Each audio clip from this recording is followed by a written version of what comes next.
சாதி என்பதை பெரும்பான்மை மக்களை பயன்படுத்தி தன் பின்னாலே இழுத்துக் கொள்வதற்காக ஒரு தந்திரமாக பேசுகிறார்கள்.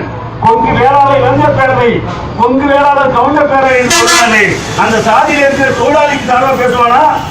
அந்த சாதியில் இருக்கிற உழைக்கின்ற சிறு விவசாயிகள் சார்பாக பேசுவானா? அந்த சாதியில இருக்கிற மக்கள் தான் இன்றைக்கு கறந்த பாலை தெருவில் கொட்டி போராட்டம் நடத்தி கொண்டிருக்கிறார்கள். பாலுக்கு விலை இல்லை, பாலை கொள்முதல் செய்ய ஆள் இல்லை, பால் உற்பத்தி செய்து அதை குடித்து மக்கள் எல்லாம் ஆரோக்கியமாக வாழ வேண்டும் என்று பால் உற்பத்தி செய்யக்கூடிய எங்களுடைய கோடிக்கணக்கான குடும்பங்கள் தெருவிலே நிற்கிறார்கள் என்று தானே உற்பத்தி செய்த பாலை தெருவிலே கொட்டி போராடுகிறது கொங்கு வேளாண் பகுதியை சேர்ந்த அந்த விவசாய குடும்பம் தான். இந்த யுவராஜி போன்ற சாதி வெறியன் எல்லாம் அவனுக்கு பிறந்ததியா? அவனை ஏற்றுக்கொள்றார்களா? அவருடைய கோரிக்கை ஏற்றுக்கொள்றார்களா? இல்லை தோழர்களே, சாதி வெறியின் பேரால், சாதியின் பேரால் பிற்போக்காளர்கள், ஆட்சியாளர்கள் அதிகாரத்தையும் பணத்தையும் நிலத்தையும் குவித்துக் கொண்டிருப்பவர்கள் பெரும்பான்மை மக்களிடம் இருக்கின்ற நம்பிக்கையை, தப்பெண்ணத்தை தவறாக பயன்படுத்திக் கொள்கிறார்கள். அதற்காக சாதி பேரை அறிவிப்பார்களையா கூட தீரன் சின்னமலை கவுண்டர் பேரவையா? தீரன் சின்னமலை கவுண்டராயா? வீரன் சின்னமலை நாட்டுக்காக, விடுதலைக்காக தன்னுடைய அந்த பதவியை தூக்கி எறிந்துவிட்டு, பொறுப்பை தூக்கி எறிந்துவிட்டு வெள்ளைக்கான எடுத்து போராடிய ஒரு பெரிய தியாகியவர். ஆனா அந்த வீரன் சின்னமலை பேர்ல கவுண்டர் பேரவை அமைச்சுக்கிட்டு இந்த கயவாரி பெயர் இன்றைக்கு ஆறு வர்க்கத்தோடு எடுபடியா இருந்து கொண்டு, ஆறு வர்க்கத்தினுடைய எச்சில் நாயாக இருந்து கொண்டு தாழ்த்தப்பட்ட இளைஞர்களை, சாதி மாறி காதலிக்கும் இளைஞர்களை படுகொலை செய்கிறார் என்று சொன்னால் அது தற்செயலானது அல்ல, திட்டமிட்டது. திட்டம் யார் போட்டது?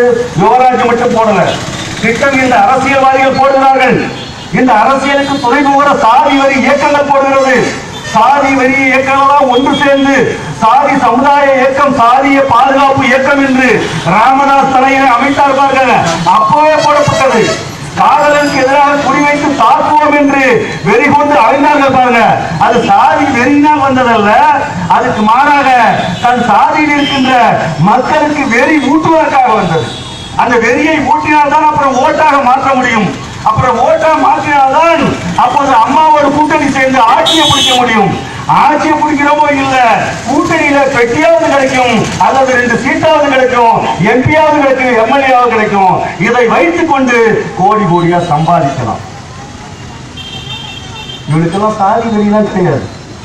இவன் எந்த சாதிக்குமே பிறந்தவனா இருக்க முடியாது. என்ன கேட்டா, சாதி சிந்தனை உண்மையிலே பழமைவாதத்தில் இருக்கிறவனுக்கு இருந்திருந்தால் அதை மதிக்கலாம், அதை போக்கலாம், அதை மாற்றலாம். ஆனால் பணத்துக்காக, அதிகாரத்துக்காக, ஓட்டுக்காக, ஆட்சியை பிடிப்பதற்காக தன் சொந்த சாதி மக்களையே வெறிமூட்டு பலிகளை ஆக்கிறவன் என்னன்னு சொல்றது அவன? ஆக இத்தகைய சாதி வெறி இயக்கங்கள் சாதி ரீதியாக மக்களை திரட்டுவதற்கு அம்மா ஆட்சியிலே அனுமதி கொடுத்தார்கள். அம்மா ஆட்சியிலே அனுமதி கொடுத்தார்கள்.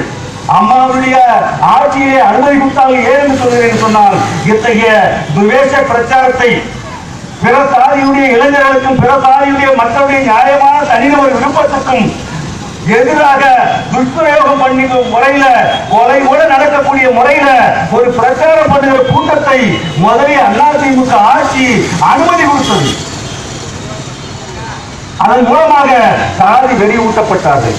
சாதி வெறி ஊட்டப்பட்ட வன்னிய இளைஞர்கள் அங்கே 3 கிராமங்களை தீக்கிரையாக்கினார்கள் தருமபுரி மாவட்டத்தில்.